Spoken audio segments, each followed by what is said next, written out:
You already know what time it is. It's your boy DJ Richie Skye back with some tea, interviews, recaps, and more. And be sure to check the links in the description of this video for trips, for books, one-on-one sessions, and more. Now let's get into the tea.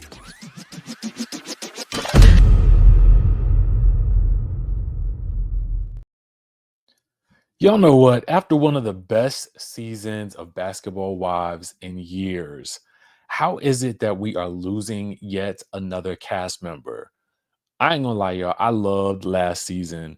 Last season was so good. It had so many ups and downs, and just like, I don't know. It was just something about it that felt refreshing. And a part of that refreshing feeling, I think, at least for the past two seasons, has been the inclusion of Jaseel, who is actually a basketball wife.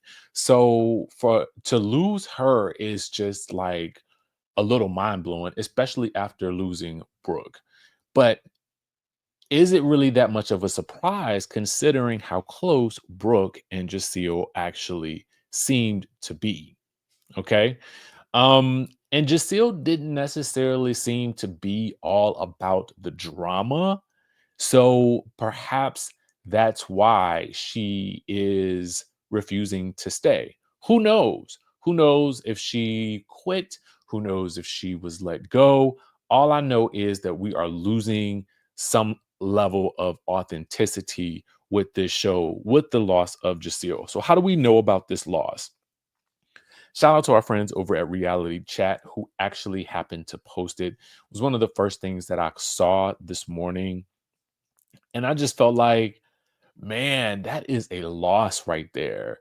And the caption reads, we've got some more casting news from Basketball Wives season 12. Jaseel Howard will not be returning to the show. And I noticed that Jaseel commented on this post with the last name Howard, right? Because at the end of the day, she is now Howard. Now, I don't know if the initial post said Duckworth, but that was her previous last name as she came into the show. But upon getting married, I'm assuming she changed her last name to Howard. And she does use the heart emoji. So this is basically confirmation that she will not be returning. The only other indication outside of this confirmation that I see right here from her, I always try to look for statements like what we found with Brooke. And that was this. You know, she posted, the longer you stay on the wrong train, the more expensive it is to get back home. I mean, and that's very true, but it could also be a metaphor for being on the wrong train and maybe that train being Basketball Wives. You just never really know. So we don't have any word yet on whether or not she was let go or she just voluntarily left the show. But all I can say is that I was looking forward to seeing another season of Jaseel just because I felt like she was so refreshing on the show. So this to me is definitely a loss. Definitely a loss. All right. So, with that being said, we have some more news to share. And I hate to say it, but this is definitely bad news. All right. We got to, and here's the thing we, we got to talk about it. There's no way to get around it. We gotta get into the tea of it all. Shout out to our friends over at the Jasmine brand, House of Aaron. So Peter Thomas will also face a drug testing program following his prison stint, right?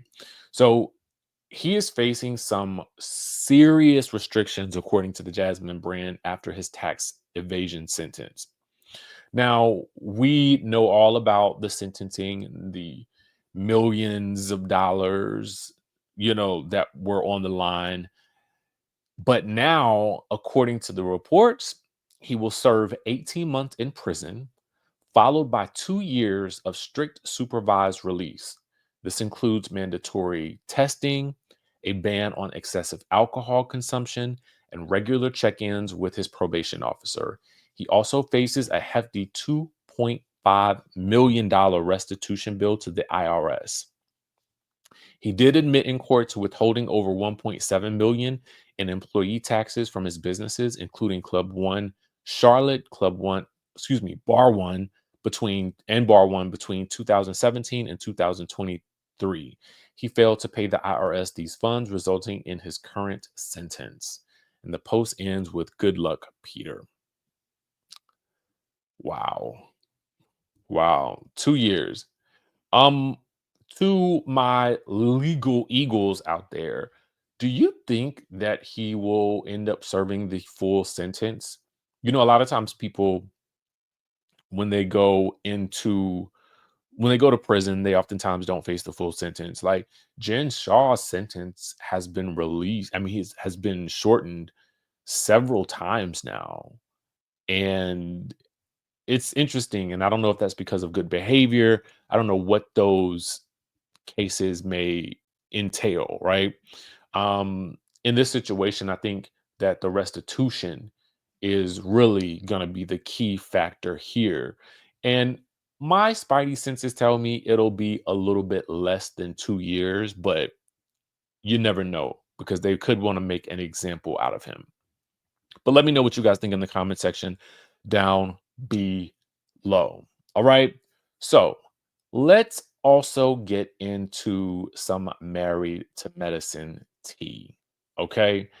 Now, Married to Medicine is hot, hot, hot, hot, hot right now. So it is no surprise that the interview rounds are being made. And Dr. Heavenly has some choice things to say about Phaedra. Now, the headline, according to the Neighborhood Talk, reads Dr. Heavenly calls Phaedra Parks fake and says she thinks she's the smartest person in the room, but she's not, while also discussing her Married to Medicine departure. All right, so this is an excerpt from Virtual Reality podcast where Dr. Heavenly Kimes and Dr. Damon Kimes were being interviewed. Now, you know, it's no secret that she's not feeling Phaedra right now. It's no secret that Quad's not feeling Phaedra right now. It's no secret that the ladies of Married to Medicine, Phaedra has somehow made some very interesting enemies from the ladies from Married to Medicine. And to be quite frank with you, well, I guess discussing Phaedra still is a part of what. Here's the thing. There's a part of me that thinks, well, since she left the show, I'm not talking about her no more. Like I'm only talking about what's going on the show and the current cast members, right? That would be that could be my stance if I'm doing interviews, but there's the smarter play, which I think is definitely responding to discussion about Phaedra because I think that she's still there and the show is still airing and it's still all playing out. So it does make sense for Dr. Heavenly to answer these questions. She says in this interview that she felt like Phaedra never really intended to become close to the ladies of Married to Medicine. She was never actually, indeed, ever married to medicine. She had no necessary ties to the medical world. And she feels like Phaedra will just lie about anything and everything just for the sake of lying. Now, this again, we're gonna say alleged. Okay, we're gonna say alleged because Phaedra is of the lawyer. She's the real lawyer. Okay, but I like Phaedra, and I think that Phaedra made definitely brought a lot of eyes to Married to Medicine for people who were Housewives fans. And I think that her name alone contributed to having extra eyes added to the show. Now, what did she actually bring to the show? Not necessarily a lot outside of maybe fabulosity, a couple of events and trying to bring the girls together, especially being the bridge between the girls and Quad, at least in the beginning of the season. So there was some usefulness for Phaedra there. I do think that Phaedra will fare better on Housewives. Dr. Heavenly feels that that Phaedra will also fare better on Housewives. She says she doesn't ever think that Phaedra would ever return back to Married to Medicine again, and she thinks that Phaedra belongs on Housewives now that Candy is gone. That's the essential gist of this interview, at least this portion of it. And so, one of the questions in the chat here was something that Dr. Contessa had brought up. And our boy Storm Monroe, shout out to Storm, says, can we talk about the mixed kids with the last name Kimes? That was something that Dr. Contessa actually brought up during their argument in this past episode.